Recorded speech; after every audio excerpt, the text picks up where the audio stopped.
थक गई थी जिसकी जिंदगी लोगों को जवाब देते हुए, अब उसकी मौत ही लोगों के लिए सवाल बन गई। कुछ लोगों का नाम उनके काम से होता है, लेकिन उसका नाम बदनाम होकर हुआ।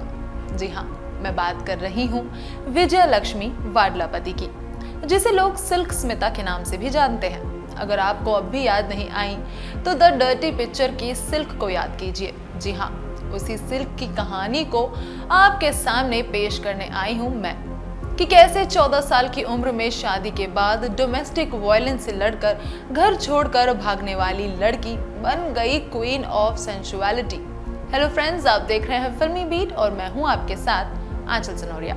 2 दिसंबर 1960 में एक गरीब फैमिली में जन्म, 14 साल की उम्र में शादी, डोमेस्टिक वायलेंस की शिकार और इन सब से पीछा छुड़ाकर घर से भागने वाली लड़की सिल्क स्मिता आखिर कैसे बनी साउथ इंडस्ट्री की सबसे बड़ी स्टार। घर से भागकर कुछ अलग करने की इच्छा के साथ सिल्क पहुंच गई चेन्नई, जहां एक फेमस साउथ इंडस्ट्री की एक्ट्रेस के घर नौकरानी बनकर वो रहने लगी।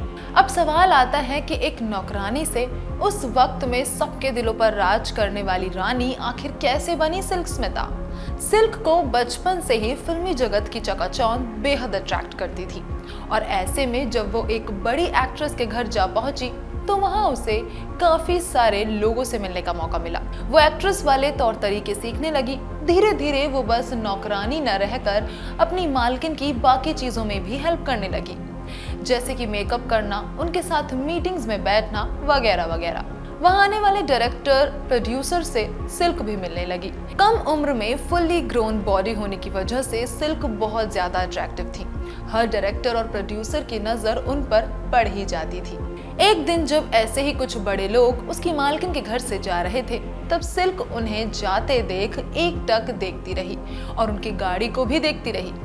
तभी उसकी मालकिन ने तंज कसते हुए कहा कि इस बड़ी गाड़ी को देखकर कहीं उसमें बैठने का सपना तो नहीं देख रही हो। बस फिर क्या था, सिल्क को अपनी मालकिन की ये बात बिल्कुल पसंद नहीं आई और उसने पलटकर अपनी मालकिन को एक करारा जवाब दे डाला। सिल्क ने कहा कि एक दिन ऐसी गाड़ी में जरूर बैठूंगी और वो गाड़ी मेरी खुद की होगी।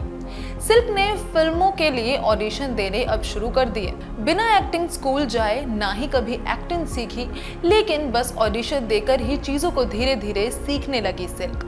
उन्होंने एक फिल्म के ऑडिशन में ही कुछ इस तरह की कामुक अदाएं दिखाई कि उन्हें उस फिल्म में एक आइटम नंबर करने के लिए ले लिया गया।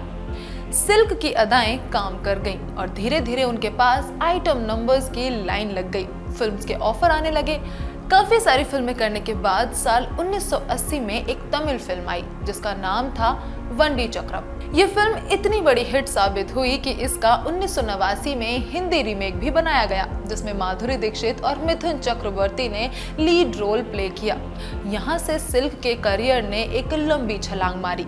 इसके बाद सिल्क ने कभी भी पीछे मुड़कर नहीं देखा। एक वक्त ऐसा भी आया जब सिल्क हर डायरेक्टर और प्रोड्यूसर की पहली पसंद बन गई थी। मानो जैसे हर फिल्म में सिल्क का एक आइटम नंबर होना कंपलसरी हो गया हो। उनका मानना था कि सिल्क की ये कामुक अदाएं ही फिल्म को हिट बना सकती हैं। सिल्क ने अपने फिल्मी करियर में रजनीकांत और कमल हसन जैसे दिग्गज कलाकारों के साथ भी काम किया।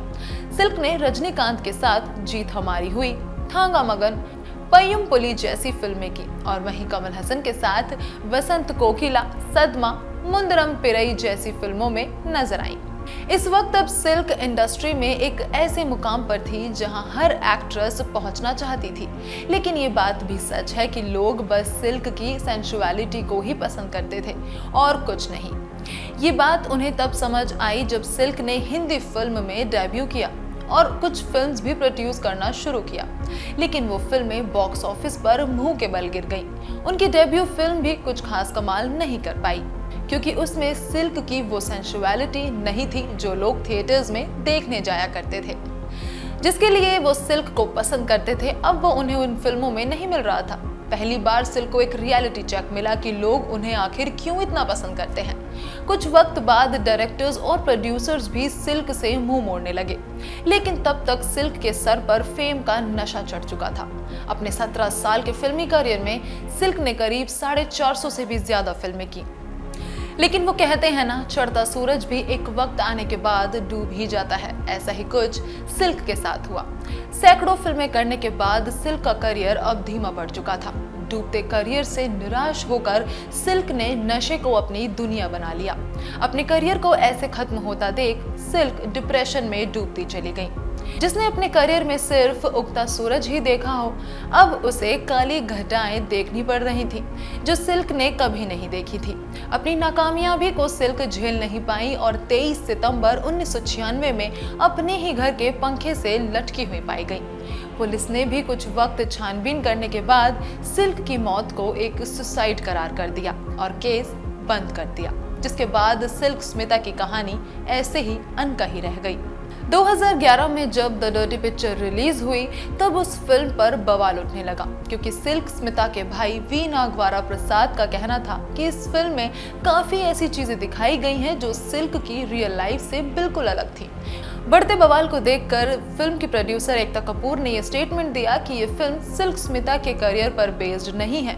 आपको हैरानी होगी ये जानकर, लेकिन सिल्क स्मिता की कहानी को 3 बार पर्दे पर उतारा गया है। पहली बार जब द डर्टी पिक्चर में, जिसमें विद्या बालन ने उनका रोल निभाया था, उसके बाद डर्टी पिक्चर सिल्क सकेत हॉट नाम की एक फिल्म भी बनाई गई थी जिसमें पाकिस्तानी एक्ट्रेस फीना मलिक ने रोल प्ले किया था। और उसके बाद क्लाइमेक्स नाम की एक फिल्म आई थी जिसमें सिल्क स्मिता का कैरेक्टर बॉलीवुड एक्ट्रेस सना खान ने प्ले किया था। दोस्तों, फिलहाल इस वीडियो में बस इतना ही। ऐसे ही तमाम किस्से कहानियों के लिए हमारे चैनल को सब्सक्राइब करना ना भूलें और साथ ही बॉलीवुड टीवी और वेब सीरीज से जुड़ी सभी खबरों के लिए देखते रहे फिल्मी बीट। और अगर आप ये वीडियो फेसबुक पर देख रहे हैं तो हमारे चैनल को जरूर फॉलो करें।